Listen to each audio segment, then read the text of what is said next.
Olá, estudante! Nessa aula, vocês irão aprender mais uma função inorgânica chamada de sais inorgânicos, tá? Os sais inorgânicos, eles são compostos iônicos, tá? Fazem ligação iônica e, por isso, são substâncias sólidas. Por que são compostos iônicos? Lembra que para fazer uma ligação iônica, você tem que ter uma espécie positiva, que é o cátion, e uma espécie negativa, que é o ânion. Então, todos os sais são formados por cátions e ânions, por isso é considerado um composto iônico, ok? Os sais, eles são formados em reações chamadas de reação de neutralização. Por que tem esse nome? Neutralizar. Essas duas primeiras funções vocês já estudaram, o ácido e a base. Vocês viram que elas possuem propriedades opostas, né? Então, quando você coloca essas duas substâncias juntas, a tendência é uma neutralizar a outra. Por isso, na formação de um sal inorgânico, você vai ter essa reação de neutralização. Você tem que ter um ácido inorgânico, que são aquelas espécies que têm como cátion o hidrogênio, né? Como exemplo aqui é o ácido clorídrico. Tem que ter uma base inorgânica, são as espécies que têm como ânion o hidróxido, que é esse OH. Colocando os dois juntos, você vai formar, então, o sal inorgânico. Nesse caso, como eu usei aqui um ácido que tem o ânion clorito e uma base que tem o ânion sódio, eu formo, então, o cloreto de sódio, que é conhecido como sal de cozinha, tá? Mas não confundam, tá? Não existe só esse tipo de sal. Esse grupo dos sais inorgânicos tem várias substâncias, desde que seja uma substância, né, que tem o cátion e o ânion, nesse caso vai ser um sal.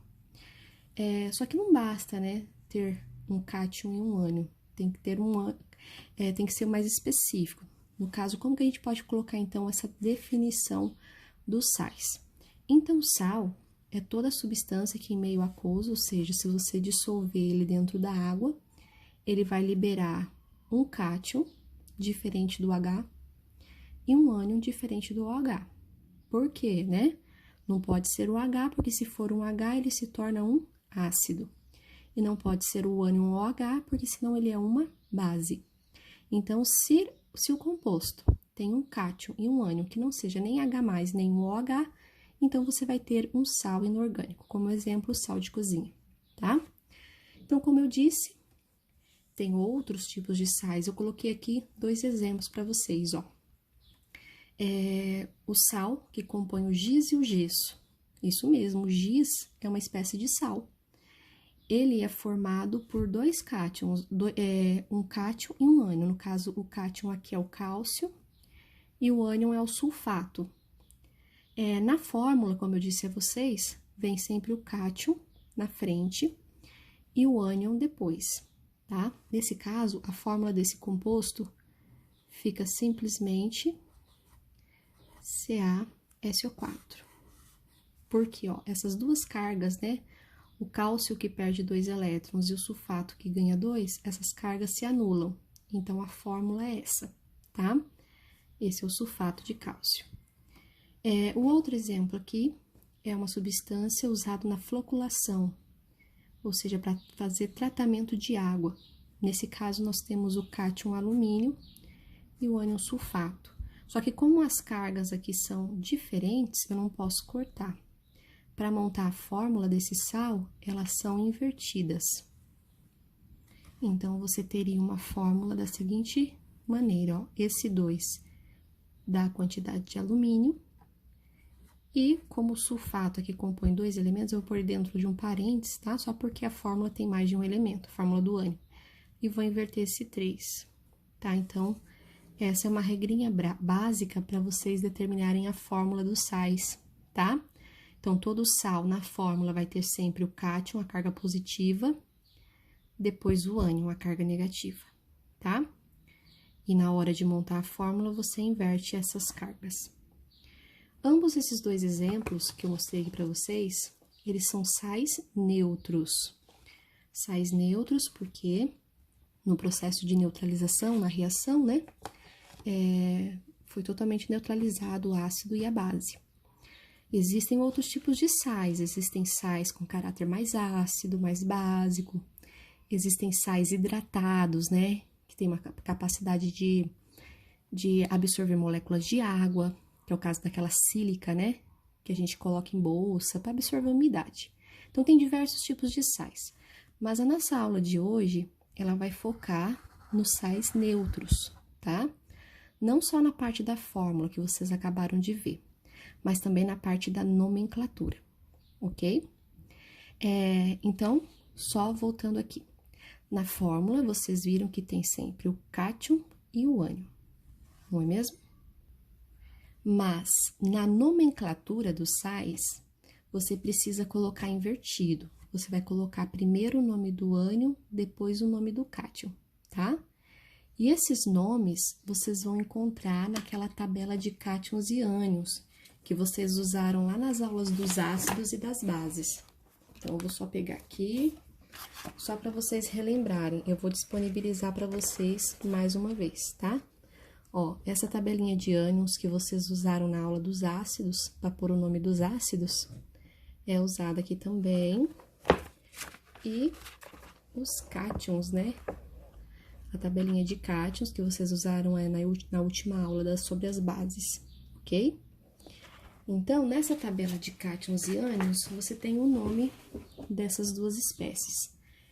Então, é fácil. Na hora de você determinar o nome do sal, lembre sempre de primeiro montar a fórmula, né?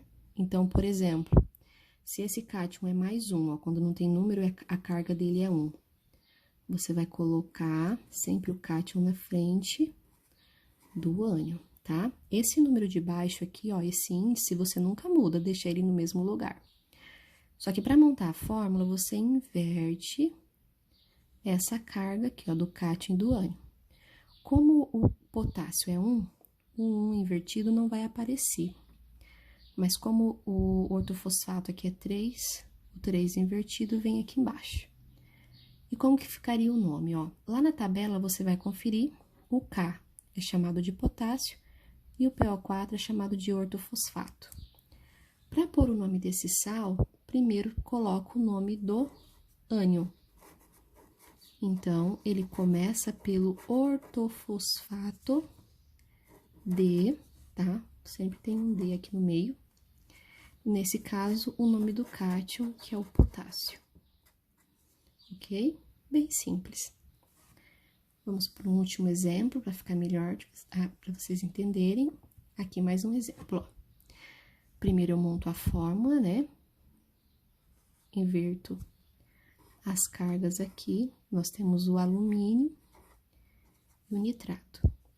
Como o nitrato é menos 1, eu vou inverter o 1 no alumínio, mas não vai aparecer o número 1, né? Como o alumínio é 3, ele vai ser invertido embaixo do NO3.